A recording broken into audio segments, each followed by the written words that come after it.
what is the reason we feel behind? What do you think the whole reason is that we do feel behind so often? You start seeing good things happening more often, and it means that you're aligned to what your goals are.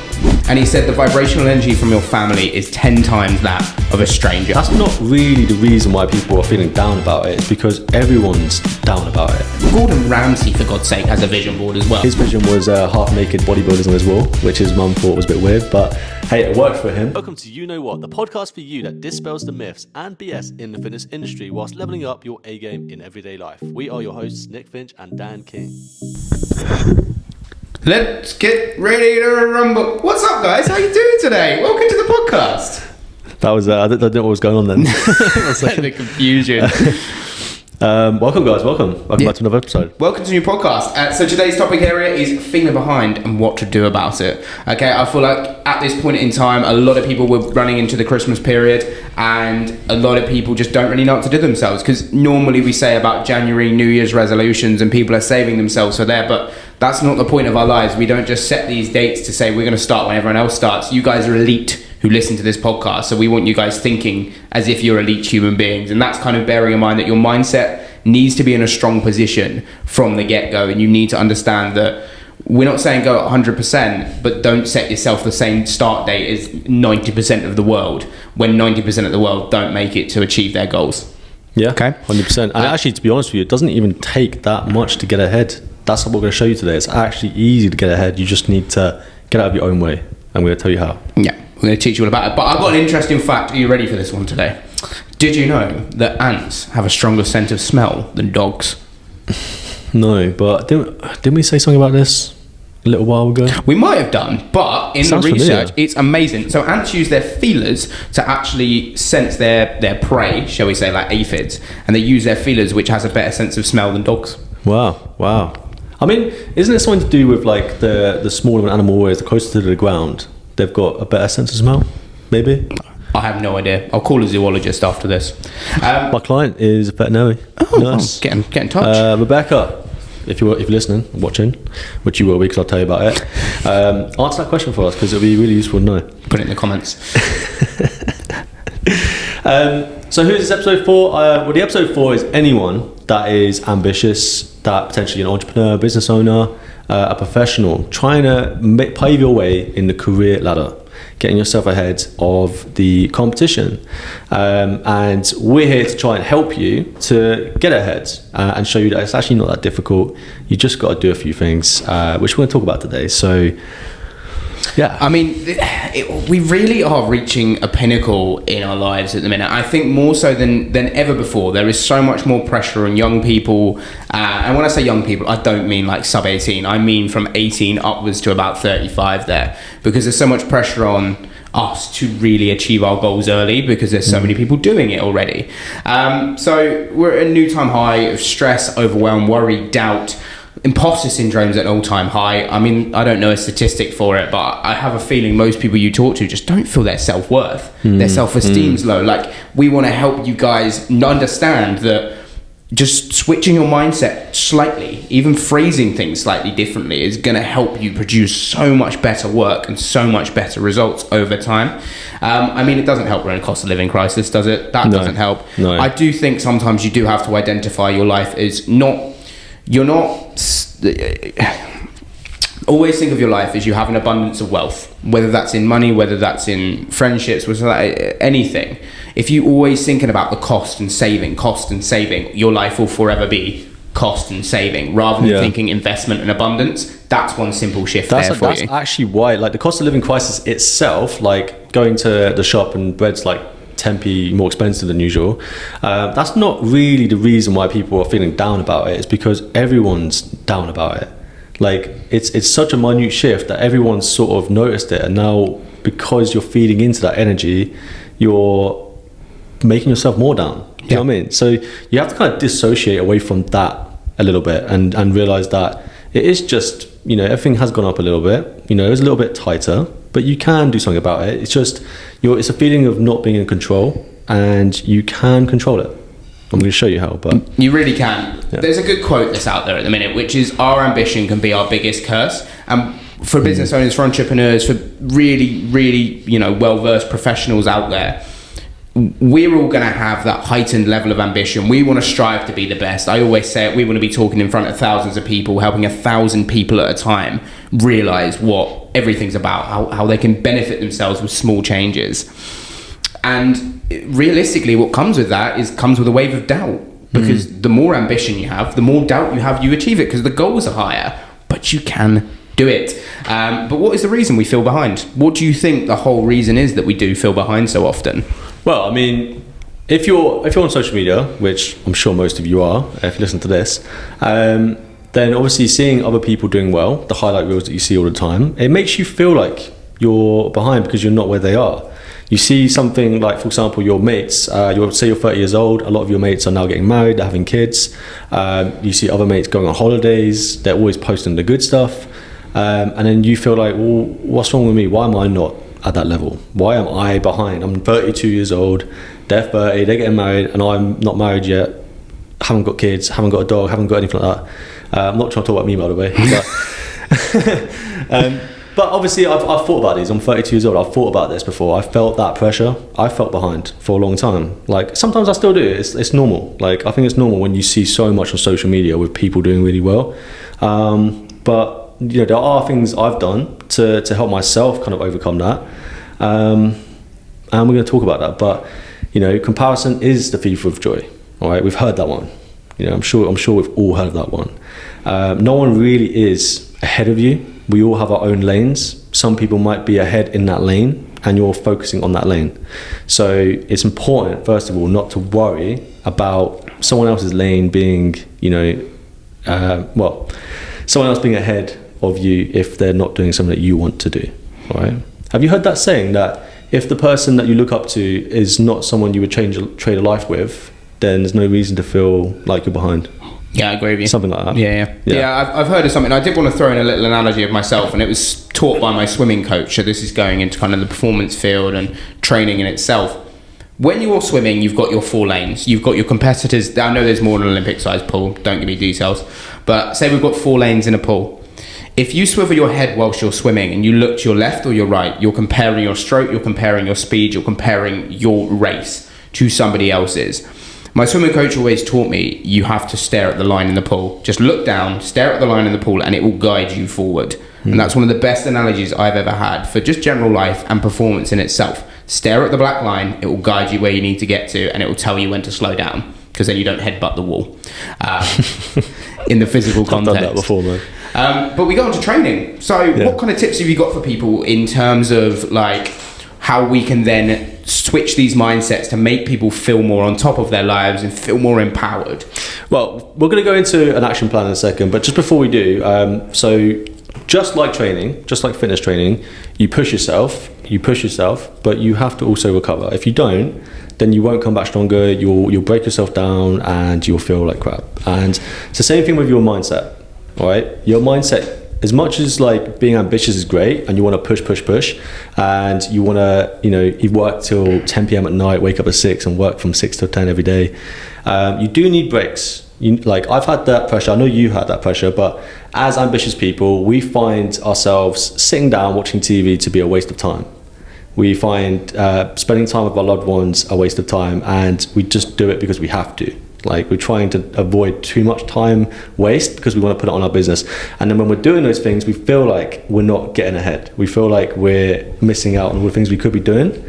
And so we just need to realize that, first of all, you do need time to rest. And so it's okay. It's okay to rest. You can actually propel yourself faster forward if you have rest than if you didn't, okay? Just like training. If you were training all the time and you didn't rest, you would actually break down. And we don't want you to break down, okay? So make sure recovery is one of your most important priorities. And that's recovering with your families and friends and relationships and partners and everything in between. Your family and your friends and your partners are going to be the lifeblood. And if they're going to support you above anything else and give you energy. They are the people that can supply you with energy. And I reference Good Vibes, Good Life a lot by Vex King. And he said the vibrational energy from your family is 10 times that of a stranger. and it just gives you this lift of energy that you need to get through the day. And for a good period of time, you will rely on that energy to get you that job done. And I've done it before. I'm sure you've done it before, where it's just a simple comment. My mum just said to me when I was doing my GCSEs, she turned around and went, "You're going to be okay." And that literally, that's all I needed. And I turned around and said to myself, like, yeah, you are going to be okay. And I came out with the grades I did. I was very happy. So it works. C's, yeah. Hey, I did well. I'm joking. What'd you get? 8 A's and 2 C's. That's really good. I got so much worse than that, man. I got C's basically. That's strong though. Yeah, no. And look at us now. Yeah. Right, action plan. So what are things you can do to actually do? Like, what are the practical steps you can take? Now, there's always like talk about what's the first step to anything, but I've always found that if you're talking negatively to yourself and you're not looking at the positive things to make you feel better, it's always good to start looking at what you've got in your life. Gratitude. Okay. I don't necessarily mean writing down in a gratitude journal, but you can do that, or you can just get into a routine of where you spend 5 minutes in the morning and the evening and you just remind yourself of what you're grateful for. Because as much as your situation may feel bad and you may not feel like you're ahead, you'll be surprised at how much you've got compared to a lot of people. You know, they reckon in the Western world we're like the top 4 or 5% in the world in terms of like the poorest here are like the top 4 to 5% in the world anyway. Wow. So we've got a lot of benefits in this society. Yeah. And we need to acknowledge that, because if you don't acknowledge that, you're not going to acknowledge that when you do become more successful. You're going to be unhappy and stressed and build a career for yourself that you don't like. So start with gratitude. I want to say as well, don't pass the blame. Don't sit there blaming the country's financial crisis, because that's not something you're going to change by setting up a charity or giving a big donation. That's not going to change it. Like, that is out of your control, and you need to focus on the individual factors you can control. And we've spoken about this before, that we need to talk about what you can influence and what you can't influence. If you can't influence it, it doesn't matter right now. Just let it run its course, and if it's going to help you, it will help you. If it doesn't, it doesn't. But you need to focus on these areas that you can control, such as your daily routine. Your daily routine is a big area, and if you can knuckle down your own daily routine, blimey, you will feel like a new human being by the time that comes around. That actually does lead me to kind of onto the next point of saying you need to take time to think about where you're going, what you want in life, and where that actually looks for you, what the visual picture looks like. And we've spoken about vision boards before and how important they are. I recently did my one for next year. It looks fantastic, I will say. But always use those visual representation. Apparently, approximately 85% of the world's population are visual learners. Only 15% of the world's population are audio learners. So a lot of us do learn by visual cues and seeing visual things, because it's something that we can then take and then represent and interpret into our own way in our own brains. So bear in mind having a physical image in front of you. If you put that on the back of your phone screen, put it on your fridge, I don't mind. Just put it somewhere you're going to see it pretty much every day to remind yourself where the course is going. And that's why vision boards can be so good. And as I say, it raises excitement. We've got ours. We've got even our own business vision board, haven't we? Yeah, we do. Which looks sick. So vision boards. If you need help doing one, we have tutorials in the Limitless Programme. So bear that in mind. Yeah, we do. We actually do. No, mate, I forgot about that. We did it so long ago. That's an absolutely amazing masterclass, by the way. You've got to get involved in that. Anyway.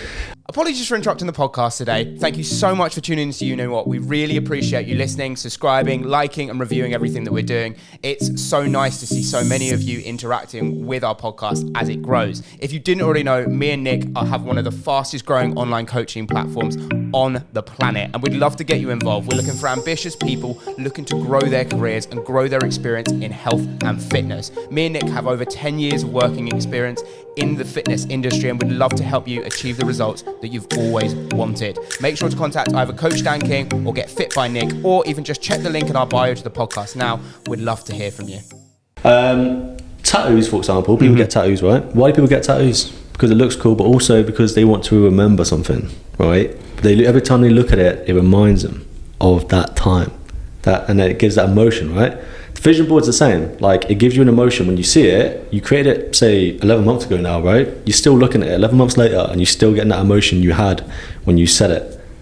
But if you don't have one, you'll be surprised at how easy it is to go off track and be distracted and lose focus just because you haven't got that one little visual cue every day. You know, I'd recommend having it on a wall if you can. If you're a bit shy, having your personal goals up there, that's fine. Put it onto your wallpaper, like you said. But it definitely is one of the best ones. And I mean, all the most successful people in the world, I'm sure Elon Musk has got a vision board. Like, vision boards are one of the key instruments that these high performers use to get themselves in the position they're in. Gordon Ramsay, for God's sake, has a vision board as well. Was it? He visualized, so when he started his Hell's Kitchen series, he did a vision board that was directing towards him wanting to go more into TV. Oh, really? And it was talking about wanting to do Hell's Kitchen. It was literally a picture of like a map and him traveling across the map to different like restaurants and culinary destinations. And then he did Hell's Kitchen. That's awesome. Arnold Schwarzenegger, one of like super famous person, he had a vision. That was one of his 6 rules of success. The first one he talks about is have a vision. Yeah. His vision was half naked bodybuilders on his wall, which his mum thought was a bit weird, but hey, it worked for him and he did really well. So, vision board. Vision boards. How much more do we have to tell you? Vision board. Number 3 is basically what we talked about. It's prioritize the vision that you've set for yourself and stay in the lane that you've set for yourself. Don't look at anyone else's. Yeah, their lane's their lane. They might be ahead in certain places, but they'll be behind places that you can't see because no one shares their weaknesses, okay? So don't compare. Never compare. I mean, I spoke about this just a second ago. Daily routine, healthy habits. And our 21-day sprint challenge, which has recently ended when this goes out, has been fantastic for building up those habits again. We've got more challenges coming. So if you want to get involved, obviously get in contact with me and Nick, or just put a comment here being like, I'm in, I want a challenge. Because habits are key to a healthy life. My habits were morning stretching routine, making sure I drink 2.5 litres of water per day, even when I'm busy. And it's just reminding yourself about these habits that need to get done, because what is the rule of thumb? What's the actual digit for how long it takes to develop a habit? I mean, it's varying. Some people think it takes 21 days. Some people are saying 66. Some people say 90. In theory, I find that like 21 days is enough to become almost unconscious. Autonomous, yeah. Some people are different. But on the safe side, 66 days is like what the standard I've seen pop up. But 21 days is enough for a lot of people. So, yeah. I mean, it's a great area. As I say, if you don't start practicing healthy habits now, then you will fall behind, and you will fall behind in your own mental state. And I will say that with big confidence, because it's what's separating people in the industry more so than anything else. Yeah. So let's say, obviously, so far you've had a look at where you're at. You're grateful for what you've had in your life. That takes about a few minutes. You've had time to think. You built a vision board. Now you know where you're going. You stay focused on that.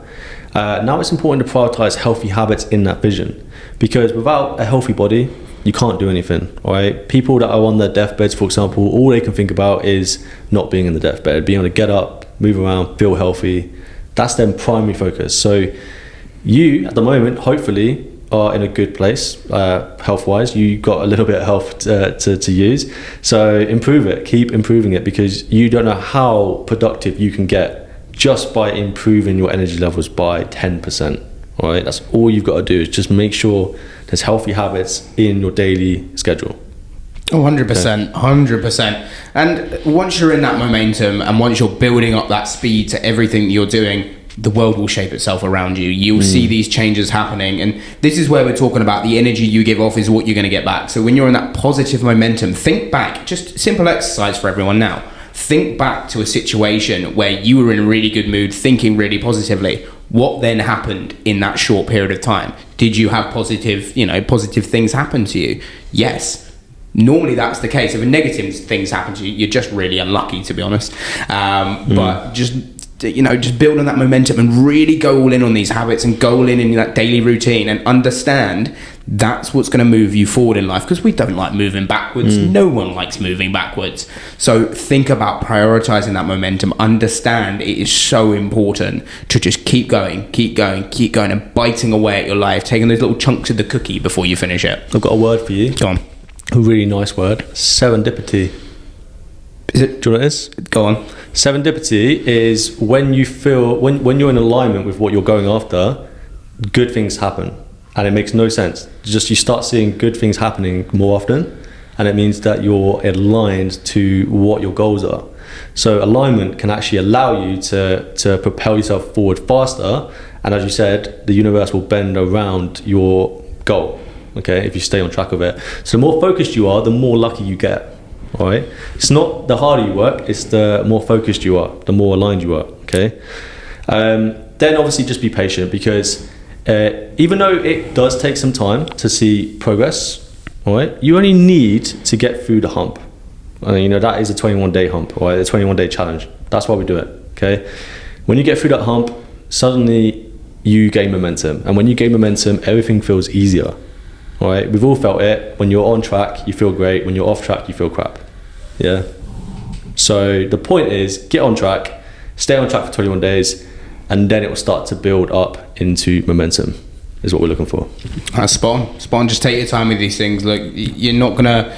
You put it very well on a previous podcast, saying that life is a marathon of sprints, not a marathon. It's a marathon of sprints. It's small, incremental. This is more applicable to business people and business owners and professionals, but it is a marathon of sprints. You need to bear in mind that you do need to have that rest and recovery time. There's a great quote in there as well. So pushing yourself to the point of breaking won't make you successful. It will drain you more than anything. Because it will. I mean, if you understand, everyone's like, no pain, no gain. It's not true. It's very not true. It's one of the stupidest quotes in the whole plethora. Except for when you're doing the work. Yeah. Let's say you set an hour, you go all in. If it's motivating, I think if it's motivating, it's useful. But I think if your attitude is constantly no pain, no gain. Yeah, if you're supposed to be recovering, then pain's bad. Pain is bad. We don't want pain. You should be in pain much less than you are out of pain. Right? 100%. So, mate. But yeah, guys, just relax. Like, even though it sounds like it could take a long time, be patient, etc. It doesn't actually take as long as you think when everything's aligned and you're in momentum. When you're aligned, you're doing everything, and it picks up. It snowballs quickly. Okay, like with the podcast, obviously, with our business and stuff, when we were aligned, it just starts going like that. Yeah, it's insane. So how you'll feel a month later will be completely different to how you feel now. Even if it is going to take a year or 2 years or whatever to get what you want, you're still going to feel radically different very quickly, as long as you stay aligned and you stay on track. I'm going to give a good social media example to anyone who likes their followers out there and content creators who listen to our podcast. There was a guy called Steve Craft Coaching. I don't know if you follow him. No. He had 5,000 followers this time last year. Do you want to take a wild stab in the dark how much he has across all platforms 1. now? 8. You know what? He's approaching over 1 mil. So you're close there across all platforms. He's got 700k on Instagram in a year. It's not bad. Bear that in mind. Because he was focused. Yeah. He focused. Yeah. And look, we're moving along really swiftly. I'm going to get 100k by the end of the year. Just saying. Hell yeah. Which year? This year. That was quick. This year, baby. Yeah. No. I hope you do. Yeah. Because then I'll get 100k because he'll drop his plugging him followers constantly. But like, have you seen Nick in my video? He put his finger into the video. Nick Finch featured. Tagging me everywhere.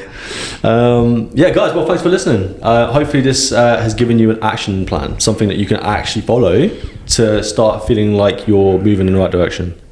100%. And you're not. I think a lot of people, you really do feel like you're falling behind at the minute. I can guarantee you're not, and you need to put some perspective into your life to understand that everyone's got their own journey at the minute. You can do it, you will do it, you'll achieve your goals. Have faith. And if you need help with that, bear in mind, me and Nick are very highly trained coaches working with high performers, working with business owners, working with entrepreneurs to help them understand how they can benefit their life by instigating the nutrition, the training, the diet side, the sleep, the stress, all of it. We're very highly trained in this area. So if you need help, please reach out to us. It's the whole point we do what we do. And also, don't forget to drop us a cheeky little review if you did enjoy the podcast, or if you're just supporting us in general, because it helps reach more people. Yeah, awesome, mate. I could say it better than myself. But yeah, guys, thanks for listening. Appreciate you. We'll catch you later.